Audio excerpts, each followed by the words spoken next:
the knights go off to look for the Holy Grail, which is either the cup that Christ drank out of at the Last Supper, or the cup into which the blood that gushed from his side was poured when he was crucified. The stories vary, but it's basically a holy object, like the phoenix in some sense, that's a representation of transformation. So it's an ideal. And so King Arthur's knights, who sit at a round table because they're all roughly equal, go off to find the most valuable thing. And where do you look for the most valuable thing when you don't know where it is?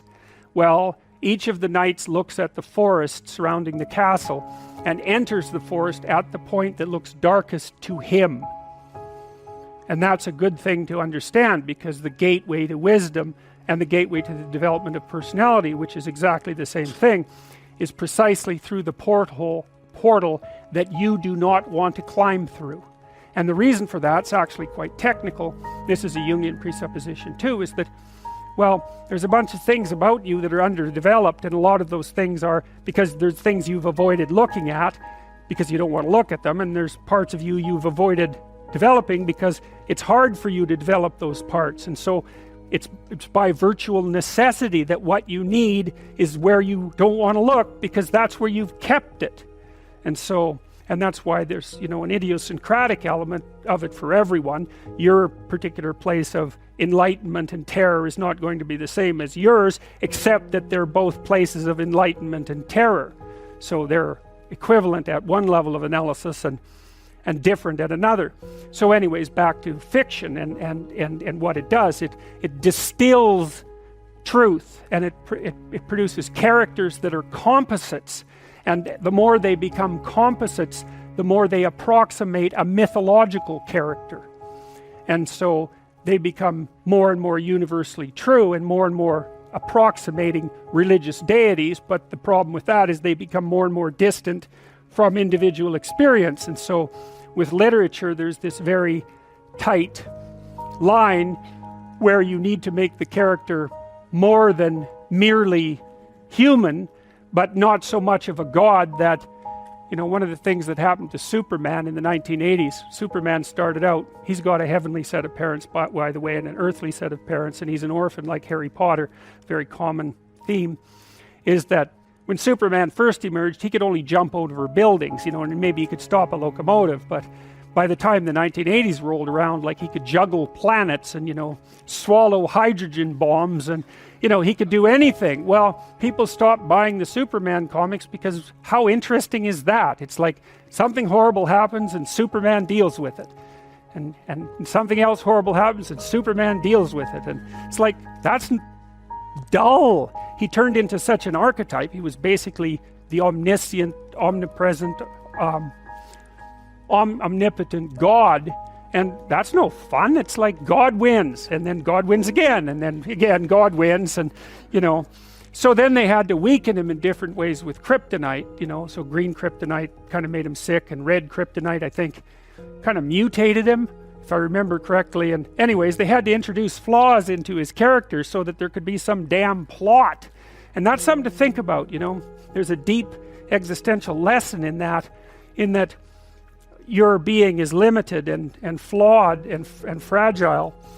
You're like the genie, which is genius in the little tiny lamp, this immense potential, but constrained in this tiny little living space, as Robin Williams said when he played the genie in Aladdin.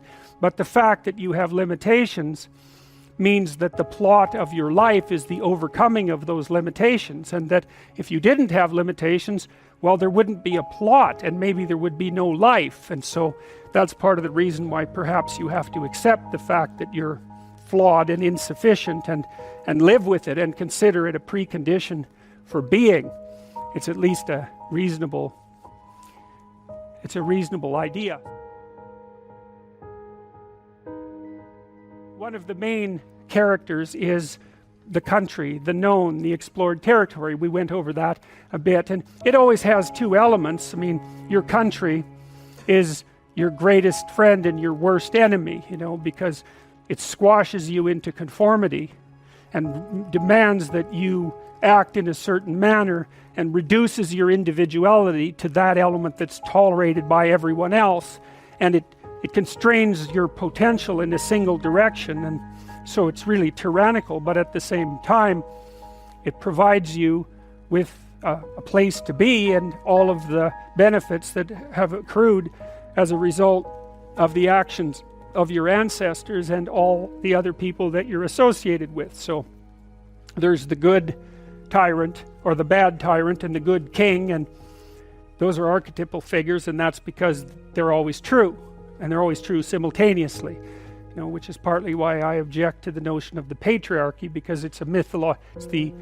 the what do you call that? It's the apprehension of a mythological trope, which is that of the evil tyrant, without any appreciation for the fact that the archetype actually has two parts, and the other part is the wise king. And you can tell an evil tyrant story about culture, no problem, but it's one-sided, and that's very dangerous, because you don't want to forget all the good things that you have while you're criticizing all the ways that things are in error. That's a lack of gratitude, and it's a lack of wisdom, and it's founded in resentment, and it's very dangerous, both personally and socially.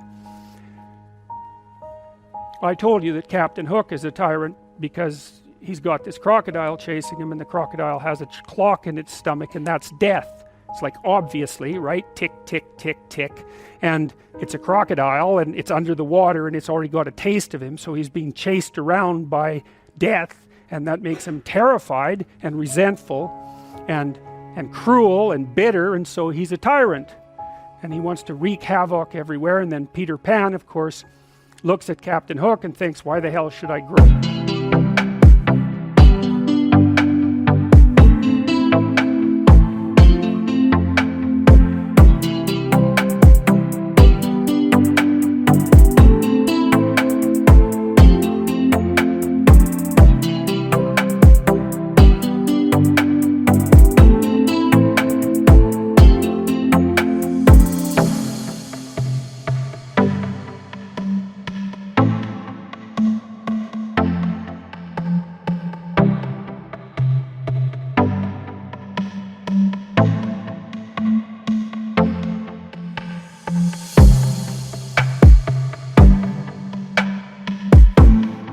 Up and to be a tyrant and sacrifice all the potential of childhood? And the answer to that is the potential sacrifices itself if you don't utilize it as you mature, and you just end up a 40-year-old lost boy, which is a horrifying thing to behold. It's almost as if you're the corpse of a child, the living corpse of a child, because who the hell wants a 6-year-old, 40-year-old?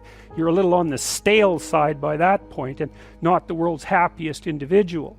So, your potential is going to disappear because you age anyways, and so you might as well shape that potential in a particular direction and at least become something, no matter how limited, rather than nothing. Well, so let's talk about tyrants. Well, not only are they mythological figures, but they exist, and they tend to be deified. I mean, Stalin was, for all intents and purposes,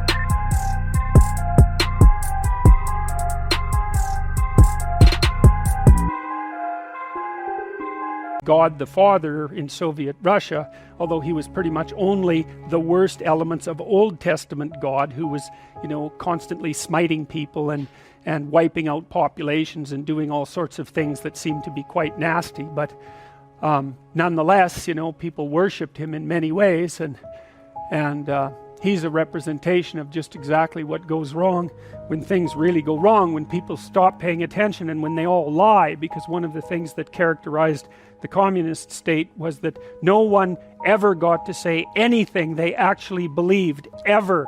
And that was partly because 1 out of 3 people was an informer, which meant if you had a family of 6 people, 2 of them were informing on the government about you, and that included your own children. And if you were an informer, you were often amply rewarded by the state, so that if you lived in an overcrowded apartment building with 3 families in the same flat and you informed on, you know, the woman